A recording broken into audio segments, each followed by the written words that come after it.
Welcome to Champions in Conversations. I'm Kyoko Sugiyama, NTT DATA Group Corporation, Deputy Head of Global Marketing and Communications. I'd like to introduce Ashleigh Buhai, the professional golfer and winner of the last year AIG Women's Open. So thank you very much for taking your time to joining today. Thank you, Kyoko. Nice to be here. Nice to see you. So I have a lot of questions today to ask you. But first, when did you start to playing golf? I heard it's really early age. I was hitting golf balls for the first time at around the age of 3. And then, 3 years old. And then 6 years old was when I really started to enjoy the game.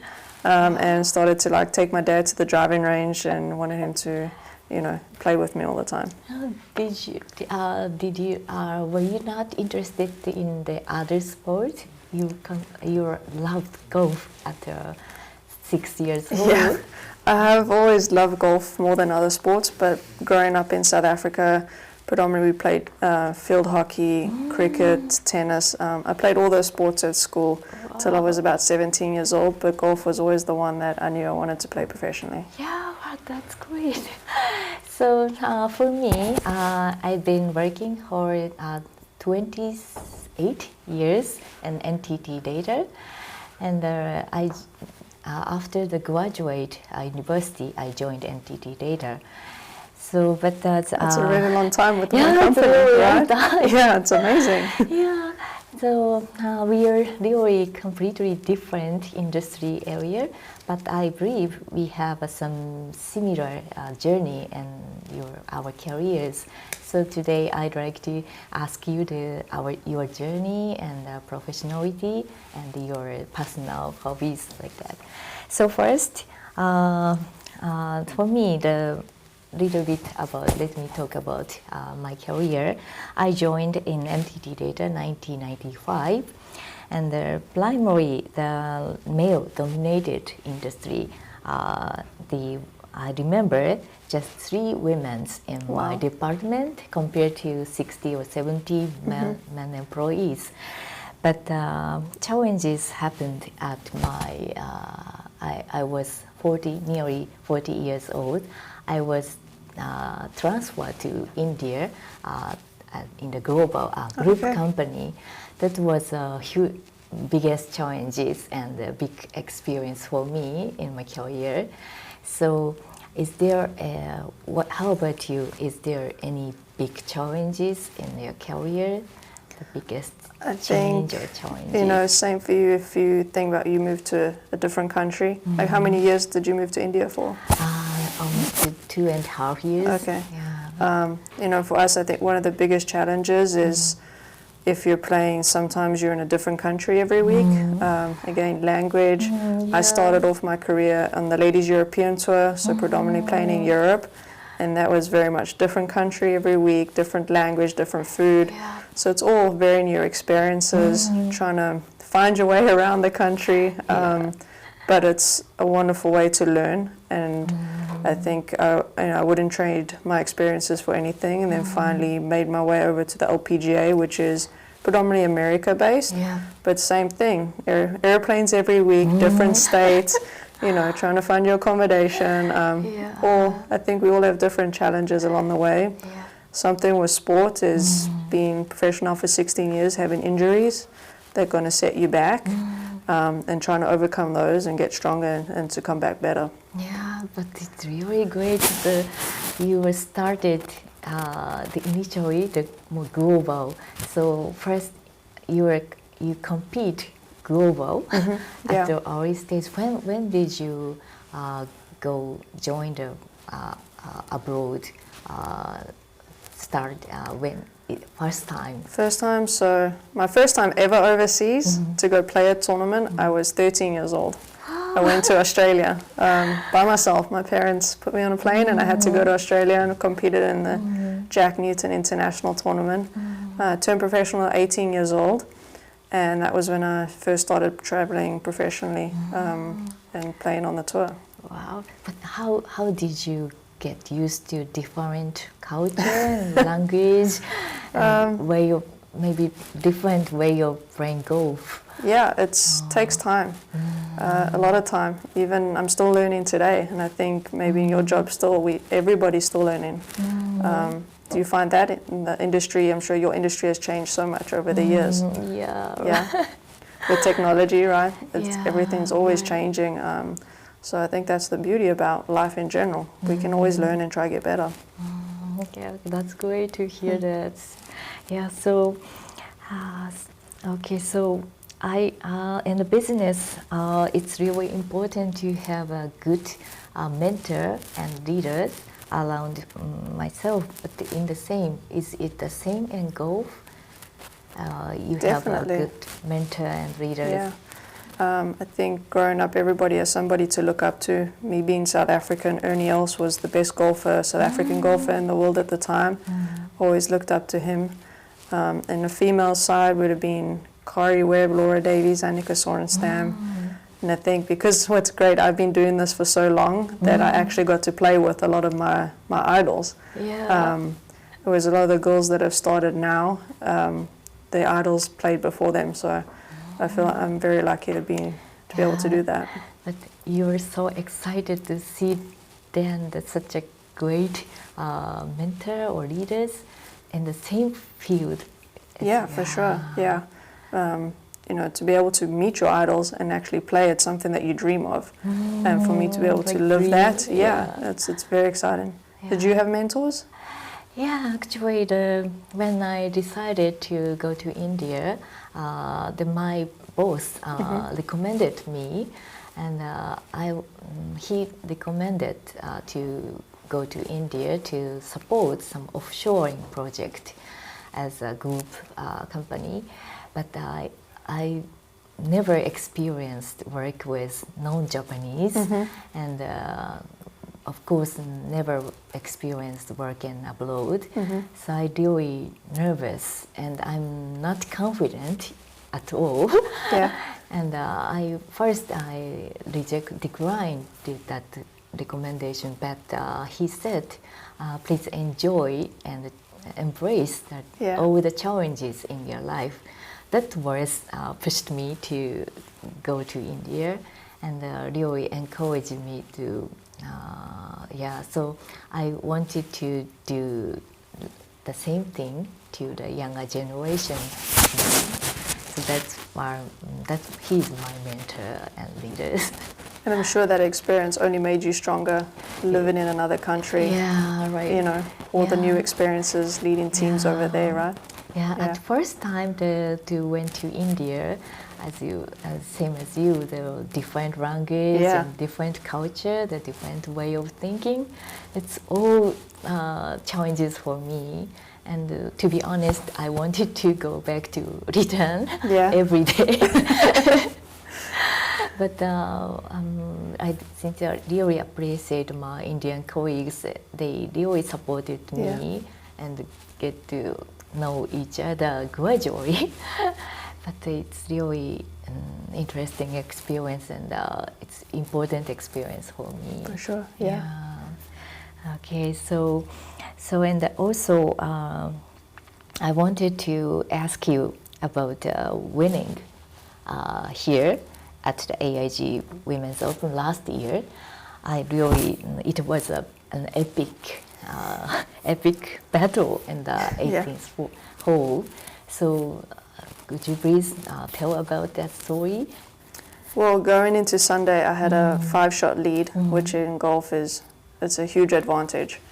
But it's also one of the most difficult things to do because you kind of then start to protect it and play maybe too cautiously instead of, keep attacking, play smart, which was my goal for the day. And I was in the lead the whole way until the 15th hole, and I had a triple bogey, which is bad in golf, and ended up being tied for the lead. So mentally, it was a big mind switch. I had to stay strong, and I just said to myself, it's okay, you haven't lost the lead, just keep doing what you're doing. Which for me in golf was staying with the process, sticking to your steps, which I was trying to do, like breathing.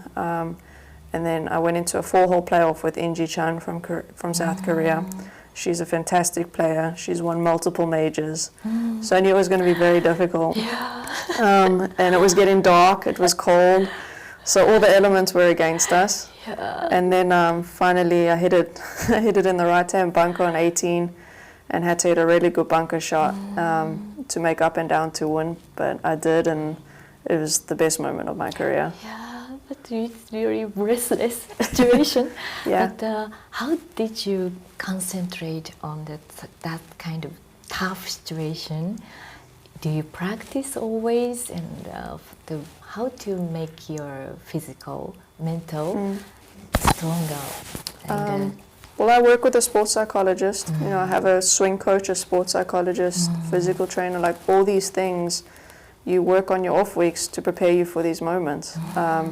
And in that moment, again, I think in life we focus so much on the outcome that we forget about the steps and the process we need to do to get there. And that was something that I've been doing for the last year and a half with my sports psychologist. Only think about the now. Only think about what you can control now. And at that moment, I just thought tempo in my swing. Just keep your tempo, keep your tempo. Because that's what I could control. After that, if whatever happened to the golf shot, it happened. And I think that's why I was able to just stay so calm during that playoff. Wow, so doing that every day or every practice, you will keep your mind consistent and clear.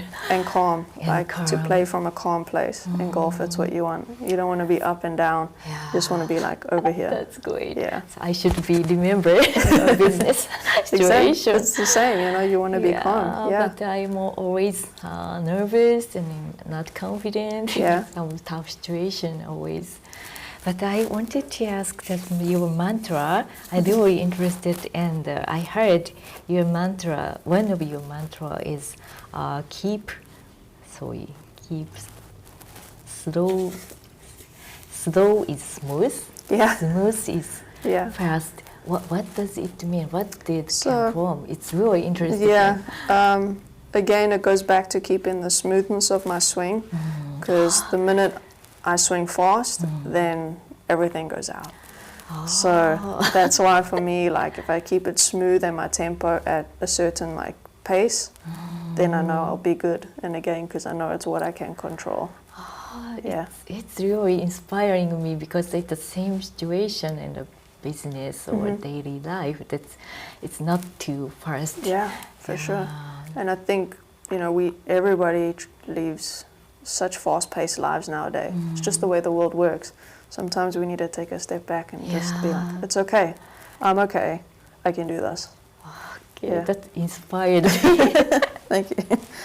I want to share this mantra with my colleagues. And also during the last year tournament, how did your family support you? How your family, your friend, or your I think people? In general, in anything you do, it's important to surround yourself with the right people that are always going to support you. I've had a long career, professional golfer for 16 years. I started really young, and there were times when, you know, it was really tough. But you need to make sure that you have the right people around you to support you and encourage you during those tough times to keep you going. So I've been very fortunate to have supportive parents, coach, husband, a good team around me to pick me up in the bad times and also to be there to celebrate the good times. So you're one team. Exactly. We all need a good team around us.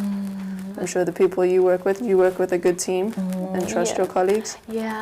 So NTT DATA is a really global company. So I never, it's every initiative and project can be done without our colleagues all over the world.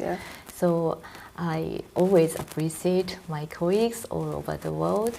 And like we said, one NTT DATA, it's really one team, and we really respect our teamwork. So maybe the same as your situation. Okay. And also, I know your father, as you said, your father got you into golf at our age. Do you think you missed out some some childhood experience, or how did Yeah, you think? for sure. But, you know, it's always what I've wanted to do. I said from like 8 years old I wanted to be a professional golfer. And my dad did ask me once. I played a tournament. I was young, I was about 13 or 14. I mean, and in South Africa at the time I was really up and coming. And he said to me, you know, sometimes I wonder if the pressure is too much for you. Is this too much? And I said, I love nothing more than that pressure. That's when I really feel like I'm at my best. And he said, well, that's all I need to know. But he always said, if it's too much, you just let me know, which is great. Like, my parents never pushed me, and I think that's why I love doing what I do still today, because it always came from me.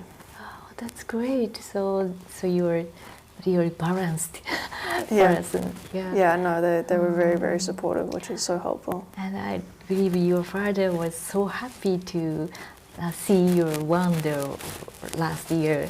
So how did your father to say to you the congratulations? Yeah, we only spoke like 4 hours afterwards because it was so busy over FaceTime. But yeah, he's so very happy. He always said, I knew you could do it. I believed in you all the time, you know, as any parent would tell their child. But no, it was very special. Yeah, it's good, special. Okay, so let's move on to the personal interest and hobbies. So I really wanted to know what did you do apart from when you were in that golf field? Yeah, on my weeks off when I'm home, I just because we travel so much, I just love to be in my house. I like to have friends around. My husband cooks really well, so we like to barbecue a lot. Always South Africa, we say braai, which is done to cook on the charcoal and entertain. I enjoy just listening to music, watching Netflix, and catching up on shows. So and just relaxed. Yeah, that's how I kind of switch off from the busy life and that. Yeah, but do you practice every day? Or? Not every day. On my weeks off, I will, especially if I've played a lot of tournaments in a row, I will take maybe 4 or 5 days off to decompress from golf, and then that way it refreshes me to come back and want to practice again. And I heard one of your hobby is playing guitar. I used to. I do love music. I started to learn, and then life just gets so busy, and when you're traveling, it's just. But it is something that I would really love to pick on eventually, pick up again, because I do love music. Do you have any hobbies? Yeah, actually, one of my hobby is climbing mountains. Really? Okay. Yeah, it's also refreshed me. Yeah. And also, when I was in India, I really love to yoga. It's so refreshed and makes me feel. Clears the mind. Yeah. Both, Yeah. Many mountains in Japan too. Yeah. So I recommend you. Yeah. You are not when you. I walk a lot on the golf course, so when I'm done. Right, you're done. So how long do you work a whole day? It's so long way to hold. It depends on the tournaments and what you're doing on the day. I mean, today I got to the golf course at 6 a.m. to play in the Pro-Am. And then I'm only, it's 5 o'clock now. It's a long day. But say like a Monday in our normal weekly tournament would be like, Monday would be travel day, Tuesday practice for a few hours, play 9 holes, Wednesday practice, play Pro-Am with the sponsors, and then the tournament starts on Thursdays. Yeah. Okay, that's great. So I still have a lot of questions, but the time is up. Oh wow, already. Already. So thank you very much, Ashleigh, for doing your busy time. And tomorrow you must be really excited for AIG Women's Open. So I cannot wait to watch you. So all the best at this. Thank you so much. Thank you so much taking your time to joining our sessions. Thank you for having me.